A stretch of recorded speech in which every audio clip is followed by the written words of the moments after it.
우리나라 사람들이 크랙이 굉장히 많습니다. 상아질이 깨지면 통증을 느끼거나 시리거나 이런 증상을 느낍니다. 뿌리까지 내려갔다 그러면 밑에서는 벌어질 수가 있기 때문에 이런 경우에는 이를 못 살릴 수도 있습니다. 여기서 이제 한 가지 생각을 해야 될 게 신경치료를 하고 이를 씌울 거냐,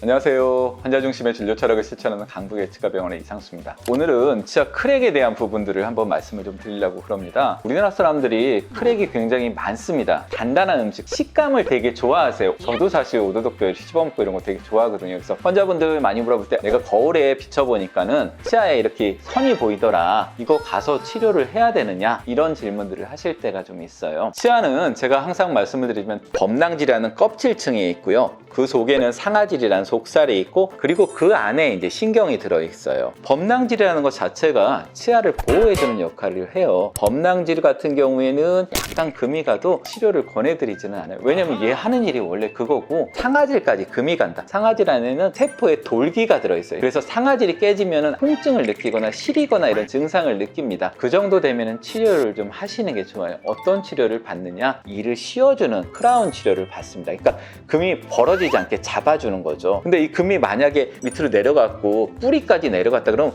위에 아무리 잡아줘도 밑에서는 벌어질 수가 있기 때문에 통증을 느낄 수가 있어요. 이런 경우에는 이를 못 살릴 수도 있습니다. 뿌리에 좀 금 같다고 그걸 왜 못 살려 이렇게 생각하실 수가 있는데, 문제는 뭐냐면 접근을 할 수가 없어요. 저희가 여기 금 간 거 치 하나 살린다고 잇몸뼈를 이만큼 갈아낸다는 게 말이 안 되잖아요. 사실 정말 제거를 해서 봤더니 금이 가 있더라. 우리 인체 내부거든요. 내부에다가 화학물질 같은 걸 넣어 놓을 수가 없잖아요. 염증도 생길 수가 있고 그러기 때문에. 그래서 뿌리 쪽이 뭔가 망가지면 발치를 하셔야 돼요. 그럴 때는 여기서 이제 한 가지 생각을 해야 될 게, 신경치료를 하고 이를 씌울 거냐. 저 같은 경우에는 보통 신경치료를 하고 이를 씌우시는 거를 많이 권해드리는 편입니다. 물론 신경치료를 안 하고 씌워도 괜찮으실 수가 있는데, 나중에 또 아파지거나 뿌리 쪽에 염증이 좀 생기거나 이런 일들이 좀 많이 생기기 때문에 굳이 불편한 거를 감수하면서 하실 필요는 없잖아요. 신경치료에 대해서 거부감을 갖고 있는 분들이 굉장히 많은데, 빼야 될 치아를 신경치료하면 더 쓰실 수가 있는 거거든요. 그래서 수명을 연장시킬 수 있는 치료예요. 물론 신경치료 했는데 탈이 나실 수가 있어요. 모든 치과에서 일반적으로 많이 하지만 굉장히 어려운 치료라서 잘하시는 분들도 96%,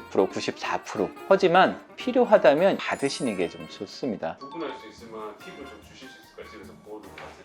거울에서 확인할 수 있는 크랙들은 대부분 앞니 부분 쪽에 있는 크랙들일 거예요. 앞니는 심미적인 기능, 아니면 발음을 하거나 앞니를 쓸 일이 저 같은 경우도 그렇게 많지는 않더라고요. 앞니에 크랙이 있는 분들이라면 조금 지켜보셔도 괜찮다. 다만 어금니 쪽에서 증상을 느낀다면 치과를 한번 가보시는 게 좀 좋겠다라고 정리를 한번 해드릴게요.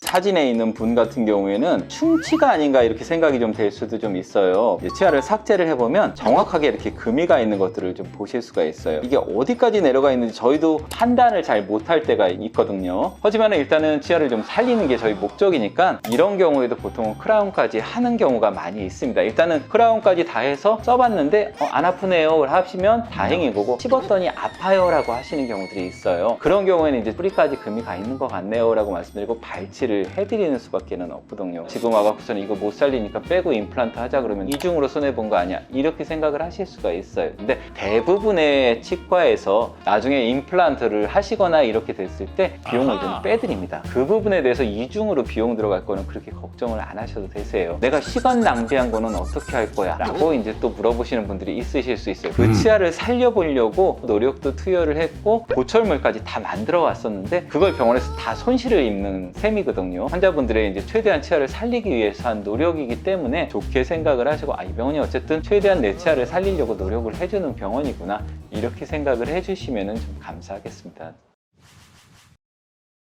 생활을 하다 보면은 너무 딱딱한 건 사실 피하는 게 좋습니다. 사람 치아가 어이없이 깨질 때가 있어요. 특히 젊으신 분들보단 중년 넘어가시는 분들, 이런 분들은 조금 피하시는 게 좋습니다. 왜냐면 치아도 오래 쓰면은 약해집니다. 결함을 어느 정도 갖고 있는 치아들, 충치를 갖고 있는 치아들, 이런 치아들은 점점 그 결함이 더 커질 수가 있기 때문에 너무 딱딱하거나 이런 건 조금 피해 주시는 게 치아를 위해서도 잇몸을 위해서도 도움이 좀 되실 겁니다. 또 앞으로도 여러분들 댓글 많이 좀 주시는 부분들에 대해서 위해서 궁금한 부분들 풀어나갈 수 있도록 준비를 하겠습니다. 감사합니다.